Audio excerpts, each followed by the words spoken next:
Panorama group, जो सोचता है वो करता है। आपके अपने सपनों का आशियाना।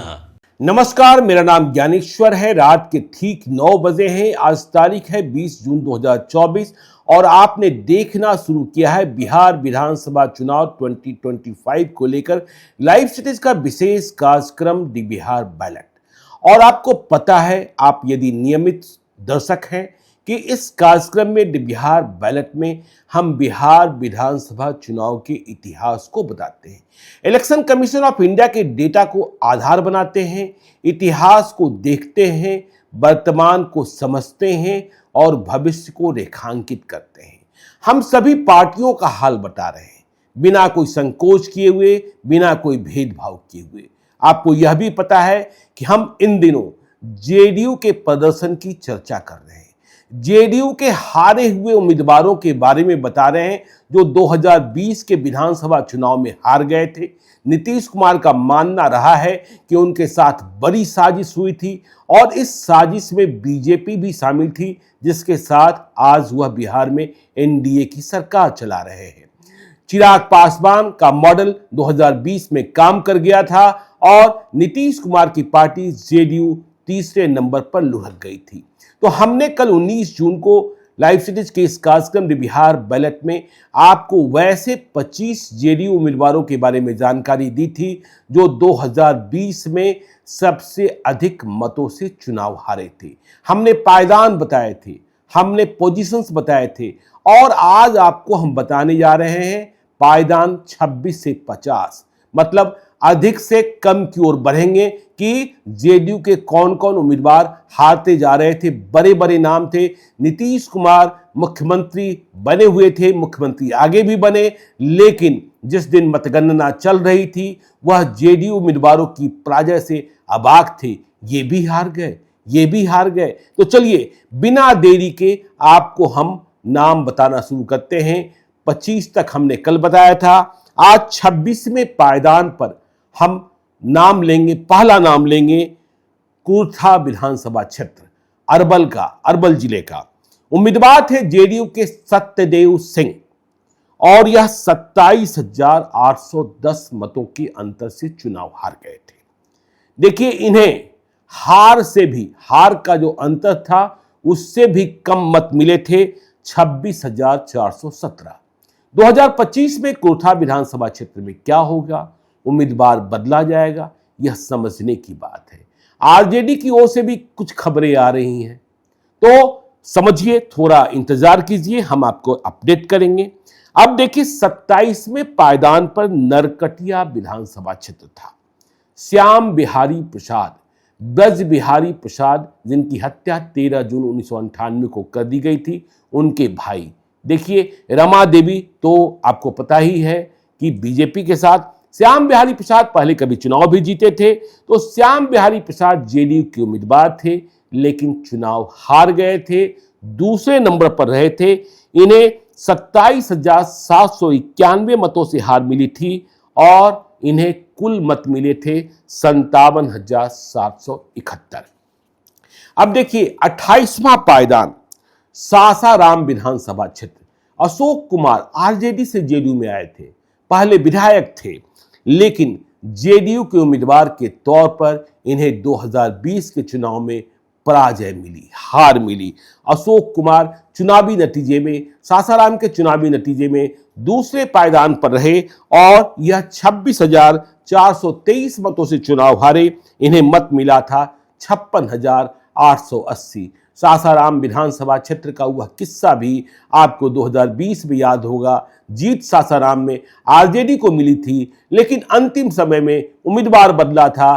पहले जो उम्मीदवार बन रहे थे उनका क्या क्या पकड़ा गया था पटना में, पटना के गांधी मैदान इलाके में गाड़ी में, और इसके बाद वहां उम्मीदवार बदला था। उम्मीदवार बदला, लेकिन जीत आरजेडी को, जेडीयू को हार मिली। अब देखिए, सिवान का जीरादेई विधानसभा क्षेत्र। जीरादेई विधानसभा क्षेत्र आप जानते ही हैं जीरादेई के बारे में, डॉक्टर राजेंद्र प्रसाद की धरती। तो यहां जेडीयू की उम्मीदवार थी कमला सिंह। कमला सिंह चुनावी नतीजे में नंबर 2 पर रहीं, हार मिली। 25,510 मतों के अंतर से चुनाव हारी। इन्हें मत मिले थे 43,932। देखिए डुमरांव विधानसभा क्षेत्र बक्सर का अंजुम आरा जेडीयू की स्पोक्स पर्सन भी रही हैं। अंजुम आरा भी 2020 में चुनाव हार गई। इन्हें मत मिला 46,905, 24,415 मतों से चुनाव हारी। अब देखिए 2025 में कंफ्यूजन है कि डुमरांव में अंजुम आरा को क्या फिर से नीतीश कुमार टिकट देंगे, क्योंकि जेडीयू में वशिष्ठ नारायण सिंह, जिन्हें सभी लोग दादा के नाम से जानते पहचानते हैं, नीतीश कुमार भी बहुत इज्जत करते हैं, बहुत लंबा संबंध है। अब वशिष्ठ नारायण सिंह का शरीर थक चुका है, वह अपने बेटे को राजनीतिक उत्तराधिकारी बनाना चाहते हैं। प्रशांत नाम है, नौकरी छोड़कर आए हैं और कहा जा रहा है कि नीतीश कुमार ने संकेत दे दिया है कि जाकर डुमरांव चुनाव लड़िए, और प्रशांत वहां पसीना बहा रहे हैं। पिछले दिनों वहां उन्होंने भोज भात का भी आयोजन किया था, लेकिन माले राजद कांग्रेस के गठजोड़ में डुमरांव बहुत ही कठिन सीट है। क्या होगा क्या नहीं पता नहीं। अब देखिए हम 31वें पायदान की बात करते हैं। 31वें पायदान पर तो गजब ही हुआ। अभय कुमार सिन्हा, असली नाम अभय कुशवाहा, जेडीयू के प्रत्याशी, देखिए विधायक भी थे। तो अभय कुमार सिन्हा जेडीयू के प्रत्याशी बेलागंज विधानसभा क्षेत्र, मतलब सुरेंद्र यादव वाला क्षेत्र, यह विधायक टेकारी विधानसभा क्षेत्र से थे। तो इन्होंने क्षेत्र बदला, चुनाव लड़ने को बेलागंज गए और यहां ये चुनाव हार गए। 23,963 मतों से चुनाव सुरेंद्र यादव से हारे और इन्हें मत मिला 55,745। लेकिन बेलागंज की किस्मत देखिए, जो बेलागंज के विधायक बने सुरेंद्र यादव, वह 2024 में जहानाबाद से आरजेडी के सांसद बन गए। चंदेश्वर चंद्रवंशी को चुनाव हरा दिया। लोग जितना अंतर मान रहे थे उससे अधिक मतों के अंतर से सुरेंद्र यादव ने जेडीयू के लोकसभा के प्रत्याशी को मात दी। और अभय सिन्हा जो क्षेत्र बदलकर बेलागंज पहुंचे थे विधानसभा चुनाव में, चुनाव हार गए, उनका क्या हुआ? वह भी 2024 में सांसद बन गए। इन्होंने जेडीयू का साथ छोड़ा, आरजेडी में शामिल हुए। लालू यादव ने कुशवाहा कार्ड खेला, इन्हें औरंगाबाद लोकसभा क्षेत्र से प्रत्याशी बनाया और अभय कुशवाहा ने औरंगाबाद, जो चित्तौड़गढ़ माना जाता था, राजपूतों का किला ढा दिया। 1952 के बाद यहां पहली बार गैर कुशवाहा, मतलब माफ कीजिएगा, गैर राजपूत यहां चुनाव जीता। अभय कुशवाहा सांसद बन गए, मतलब बेलागंज में जीतने वाले हारने वाले दोनों सांसद बने। लेकिन सुरेंद्र यादव यहां खुद सांसद बनने के बाद अपने बेटे को उपचुनाव में विधायक नहीं बना पाए। अब 32वां पायदान देखिए, 32वें पायदान पर चर्चा करें तो यह विधानसभा क्षेत्र है मनिहारी। जेडीयू के उम्मीदवार थे शंभू कुमार सुमन, चुनावी लड़ाई में दूसरे पायदान पर रहे। 21,209 मतों से चुनाव हार गए। 61,823 मत प्राप्त हुए। 63वां माफ कीजिएगा, अब हम 33वें पायदान की बात कर रहे हैं और विधानसभा क्षेत्र है राजपुर बक्सर का। संतोष कुमार निराला मंत्री भी बने थे। संतोष कुमार निराला चुनाव हारे और यह दूसरे स्थान पर रहे। इन्हें 21,204 मत आए। 21,204 मतों से हारे। 46,667 मत प्राप्त हुए थे। अब देखिए 34वां पायदान, कहां हम चर्चा ले जा रहे हैं? हसनपुर विधानसभा क्षेत्र, समस्तीपुर का हसनपुर विधानसभा क्षेत्र। यह विधानसभा क्षेत्र खगड़िया लोकसभा क्षेत्र के तहत है।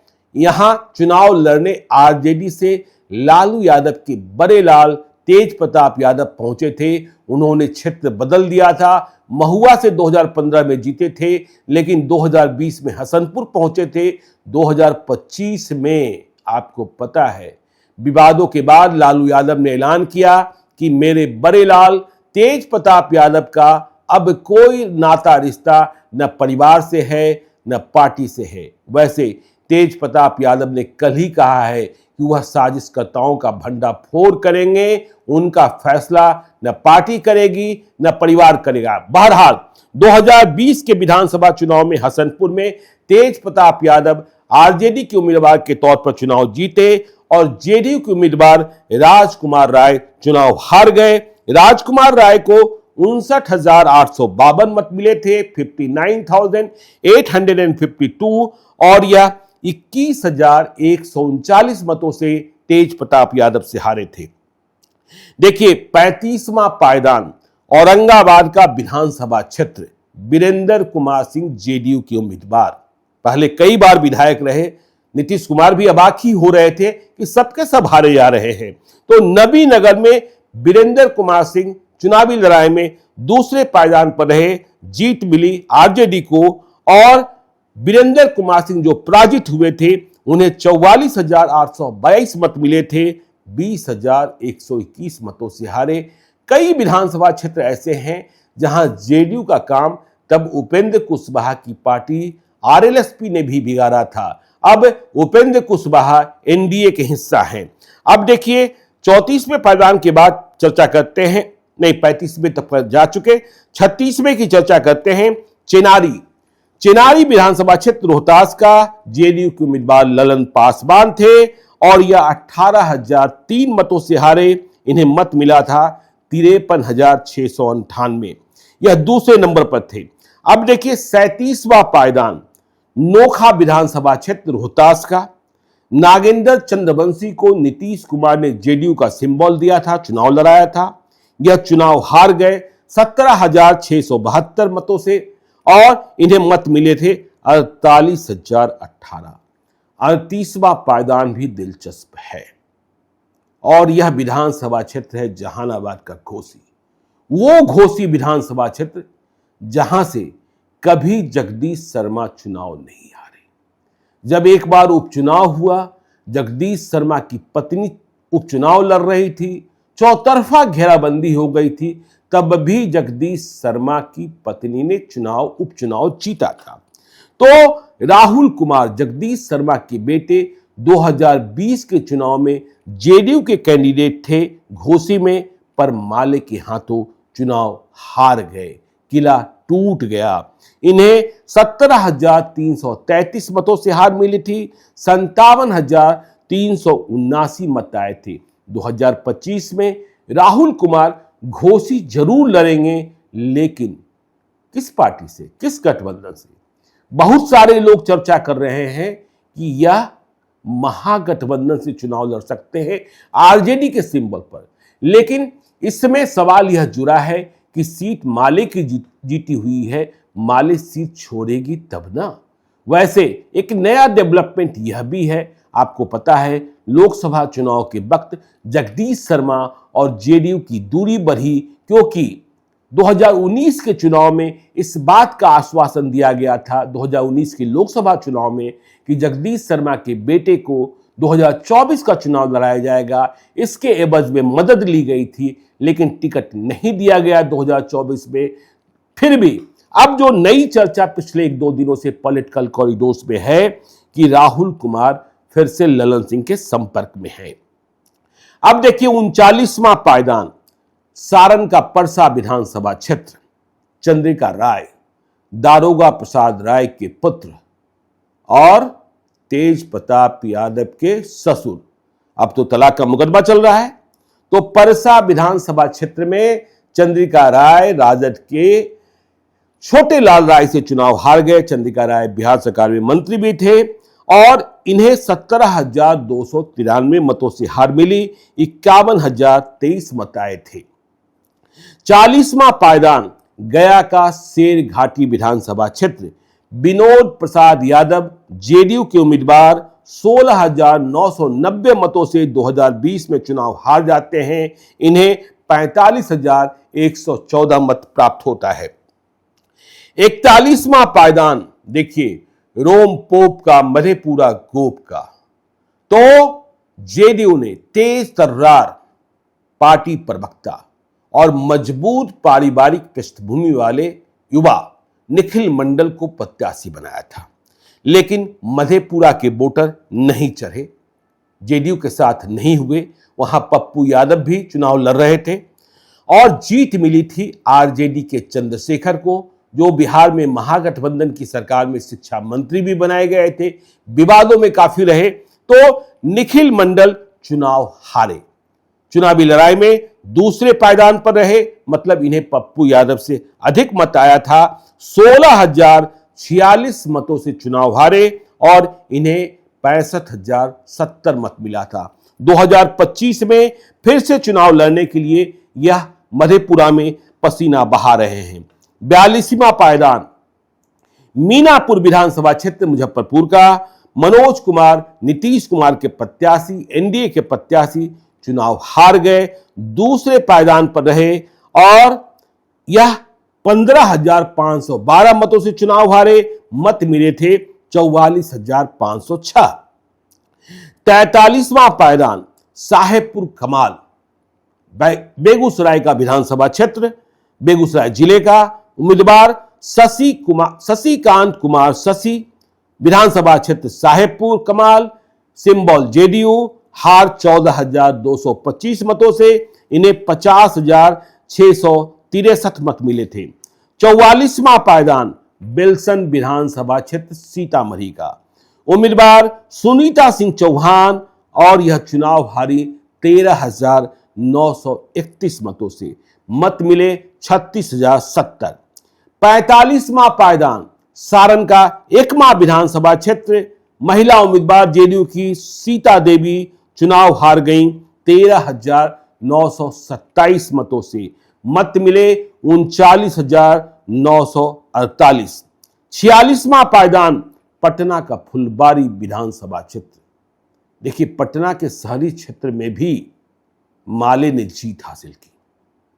तो उम्मीदवार थे अरुण मांझी। अरुण मांझी जेडीयू के उम्मीदवार, एनडीए के उम्मीदवार, यह 13,857 मतों से चुनाव हारे। 77,267 मत मिले थे अरुण मांझी को। अब 2025 में क्या होगा, क्योंकि श्याम रजक आरजेडी से घर वापसी किए हैं जेडीयू में। जेडीयू की सरकार में मंत्री भी थे, आरजेडी की सरकार में भी मंत्री रहे, तो घर वापसी इन्होंने की है। और जिस तरीके से यह फुलबारी विधानसभा क्षेत्र में लगे हुए हैं, ऐसा लग रहा है कि एनडीए का टिकट इन्हें मिलने जा रहा है। अब देखिए 47वां पायदान वैशाली का महुआ विधानसभा क्षेत्र, आसमा परवीन उम्मीदवार जेडीयू की चुनाव हार गई 13,770 मतों से, महुआ में आरजेडी के उम्मीदवार मुकेश रोशन से। आसमा परवीन को 48,977 मत मिले। अब 2025 में क्या होगा, समझ से परे की बात है। टिकट किसे मिले, देखिए जेडीयू में 3 उम्मीदवार साफ तौर पर दिखाई पड़ रहे हैं। जेडीयू में अशफाक करीम, कटिहार मेडिकल कॉलेज वाले, वैशाली जिला ही घर है, राज्यसभा नहीं जा पाए, अब वह महुआ में घूम रहे हैं और यह कह रहे हैं कि उन्हें नीतीश कुमार ने भेजा है। दूसरे जागेश्वर राय स्कूल वाले, पहले भी चुनाव लड़े हैं, यह भी जेडीयू के ही उम्मीदवार हैं, दावेदार हैं। और तीसरी आसमा परवीन। इस लड़ाई में कई लोगों ने यह कहना शुरू किया है कि कहीं यह सीट जेडीयू छोड़ न दे, क्योंकि इस सीट पर एलजेपीआर चिराग पासवान की नजर है।